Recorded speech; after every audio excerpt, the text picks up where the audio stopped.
What's up, guys? Back with another Honkai Star Rail video, and of course, the literal day that I decide it'd be really funny if I messed up my neck and it hurts a lot. They dropped not only Acheron's trailer, which was very hype. I reacted to it. If you want to check that out, very cool trailer. They dropped her full official kit. Very cool, Starro, very cool. So we're gonna go over it. Of course, you know me, they like to exclude stuff. So like, for example, let's go to basic attack. It just says deals lightning damage.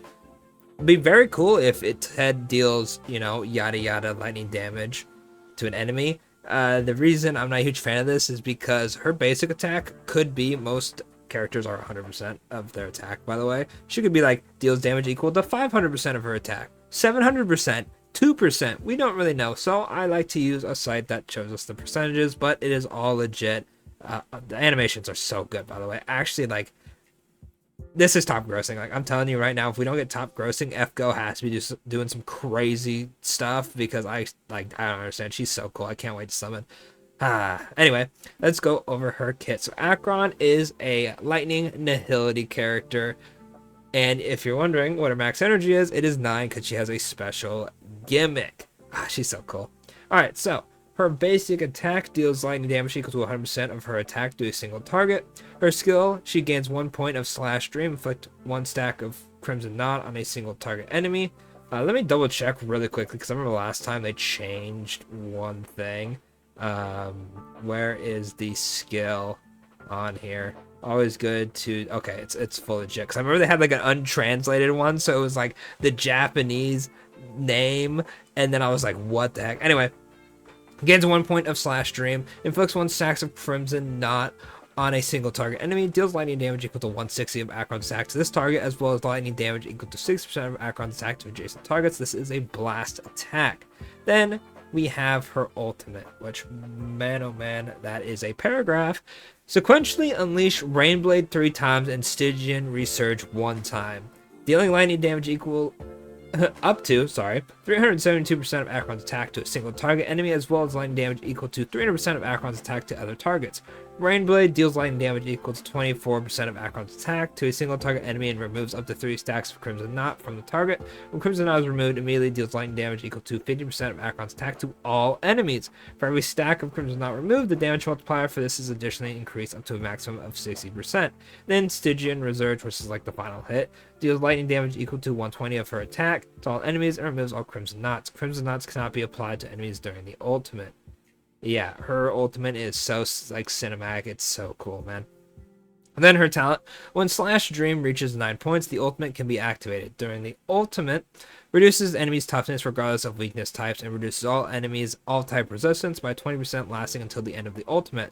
When a unit inflicts debuffs on an enemy target while using their ability, Acheron gains 1 point of Slash Dream and inflicts 1 stack of Crimson Knot. If debuffs are inflicted on multiple targets, then the 1 stack of Crimson Knot will be inflicted on the enemy target with the most Crimson Knot stacks. This effect can only be triggered once per ability usage. After an enemy target exits the field or gets defeated by a unit while Acheron is on the field, the Crimson Knot stacks will transfer to the enemy target with the most Crimson Knot stacks on the whole field. This means any unit that inflicts a debuff, regardless of what they are doing, will give Acheron 1 point of Slash Dream. And yeah, that's insanely good. When she has 9 Slash Dreams, you can use your ultimate. Alright. This means characters such as Silverwolf, who just attack and inflict debuffs, units like the Jeopard, who inflict freeze, other dot units that just inflict dot in general, any debuff will help her get their ult. So you want to pair her with characters who inflict debuffs. Then we get on to her. Oh yeah, these are all the percentages, damn. Then we get down to her technique. Immediately attack the enemy. At the start of each wave, gains quad relevant ascendance, dealing lightning damage equal to 200% of Acheron's attack to all enemies, and reduces toughness to all enemies, irrespective of weakness types. When weakness is broken, triggers the lightning weakness break effect. Quadrivent Ascendance. After using the ultimate, Acheron gains 1 point of Slash Dream and inflicts 1 stack of Crimson Knot on a single enemy. If attacking a normal enemy, immediately defeats them without entering combat. When not hitting any enemies, no technique points are consumed. Damn. So pretty much with this, You just insta-kill enemies, and it makes farming mad easy. If you are in Simulated Universe and you have a bunch of items that restore technique points, you can just insta-kill everything and then go to the boss really, really quickly. So this character is going to be very good for farming. Then we have her bonus traces. When the Rain Blade from Acheron's ultimate hits an enemy target with Crimson Knot, her damage increases by 30%, stacking up to 3 times and lasting for 3 turns. And when Stygian Resurgence triggers, which is the last hit, additionally deals damage for 6 times. Each time deals lightning damage equal to 25% of Acheron's attack to a single random enemy and is viewed as part of the ultimate damage. Sheesh. That's a lot. Just a lot, just from a trace. Damn. Then, when there are 1 or 2 nihility characters other than Acheron on the team, the damage dealt by Acheron's basic attack skill and ultimate increased to 115% or 160 of the original damage respectively. That is quite good. Now, the extra 45% is nice, right? So you really just want to run 1 nihility character at bare minimum. You can get away with 2, but you'll have to, obviously, we'll have to see, because while having 45% damage dealt is really good, having someone like Bronya on the team who's increasing crit damage, action advancing, and can cleanse her if need be will probably be a bit more helpful. But definitely pairing Acheron with someone like Pela or Silverwolf will be very, very nice. Even Black Swan even would be nice, just because 115% just for having a nihility character, which you're probably going to have anyway, because most of the time nihility characters are inflicting debuffs just by existing, is kind of crazy. Then we have Red Oni. When battle starts, immediately gain 5 points of Slash Stream and applies 5 stacks of Crimson Knot to a random enemy. When Slash Stream reaches its upper limit, for every point of Slash Stream that exceeds the limit, gain 1 stack of Quadrivalent Ascendance. Increase the maximum stack count for that by 3. Then her bonus traces are 8% lightning damage boost, 24% crit damage, and 28% attack. Overall, Acheron is looking pretty nasty. Probably the best unit in the game, DPS-wise. Actually, it's such an insane unit. Because the thing is, her like gimmick where it's like, oh no, you run her with nihility characters. It's like, whatever, you're running her with at least 1 nihility anyway. I recommend like Pela or Silverwolf would probably be the best one.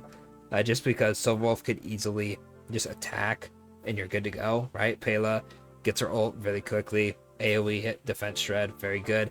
Black Swan also works. I think Hanya's is a debuff as well, so if you're like skill point hungry on the team, well, she's not in Nihility, but I'm just thinking of like in general, like supports that apply debuffs like Hanya are going to be really good as well. Overall, she has a lot of usability. Even if you're running like free-to-play as team, like Gwenifin, right, would be really good for this. She's Nihility, she applies debuffs, lowers, I think actually, it was either lowers defense or she boosts damage taken, if I'm not mistaken. I haven't used Gwenifin in a minute, so. But let's look at her dupes, right? Because I might actually be able to go for dupes. Dupe 1, crit rate increases by 18% when dealing damage to debuff enemies, which should be like every time. Then E2, the number of nihility characters required for the Trace of the Abyss to achieve its highest possible effect is reduced by 1. Okay, so when you get E2, you're pretty much only running 1 nihility and you're good to go with a normal support. When this unit's turn starts, gain 1 point of Slash Dream and inflicts 1 stack of Crimson Knot on the enemy with the most Crimson Knot stacks. That is broken. Damn, you'd be ulting like crazy with that, what? Then 3 is ultimate basic attack, right? Same with 5 being skill and talent. 4, by the way, the art for 4, crazy. When enemy targets enter combat, make them vulnerable to the ultimate damage. Increase the amount of damage they take from the ultimate by 8%. I see. That one's not like too insane, if I'm reading it right. Then the last one, oh boy, that's a whole paragraph. Increases alt type res pen for the ultimate damage dealt by Acheron by 20%. The damage dealt by basic attack and skill will also be considered ultimate damage. It could reduce enemies' toughness regardless of weakness type. When weakness is broken, triggers lightning weakness break. What? That has to be like the best E6 in the game, surely, right? So what you're telling me is not only is it increasing alt type res pen and making basic attack and skill ultimate, it can also reduce toughness regardless, so no matter who you hit. If you have E6 Acheron, there's quite literally no reason to just not run her, because you'll always be able to weakness break, and she'll be doing like 1,000,000 damage. Also, basic attack and skill being follow-up attacks is so insanely broken for Simulated Universe. If you just go all elation, you'll use 1 skill and like instantly kill something. That is going to be a fun video. Well, obviously, I'm not gonna get E6, but whoever has E6 is gonna have a fun ass video bringing her into the Elation sim universe and going crazy. Damn. Nah, she looks absolutely broken. E2 is kind of crazy. Like, E2 is so tempting just to get rid of the nihility. Like, I want to call it like a debuff, but requirement? Nah, not even a requirement. Realistically, you only need to run one nihility. You can run multiple. Like, there's some good options you could run. You could run like a sub DPS, like Kafka if you wanted to, I guess. Or you could run like Silver Wolf and I'm blanking on the nihility characters. There's Luca, Sampo. Hang on, let me open up Pridwin real quick. Just so I don't forget. I know it's like zoomed in all the hell, but let's see. Nihility. Okay. You can do sub DPS Welt. That would work if you want to run Acheron Welt, like Pela / Silverwolf, and like a sustain unit. You could run Gwenaifen. You could probably do like I said, sub DPS and just throw like Acheron Kafka, Acheron Black Swan.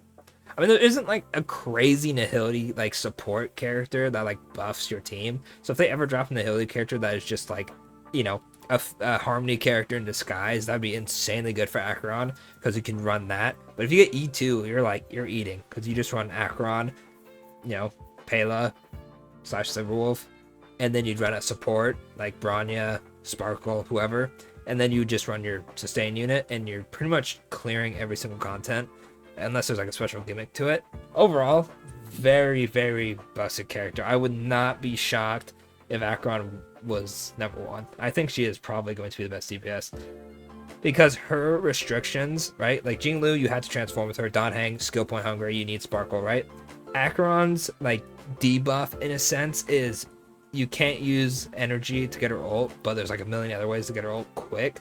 And her, like I said, her debuff of needing a healing character is like whatever. Like if it was something like this character needs like lightning characters or something, where it's like, okay, now you're restricted to like Tingyan, Kafka, Jingyan, or something like that, then you'd be screwed, right? But overall, this character is absolutely disgusting. Let me know in the comments what you think. Do you think she's going to be the best DPS? Do you think that Jinglu and Danheng will still be rather close to her in damage? Let me know in the comments. And of course, don't forget to like and subscribe for more Star Wars content. We're going to be going over best teams, best supports in general, all this stuff, best relics, all this in future videos before she drops, and of course a summoning video, so don't miss out on that. And of course, I'll catch y'all in the next video. Thanks for watching.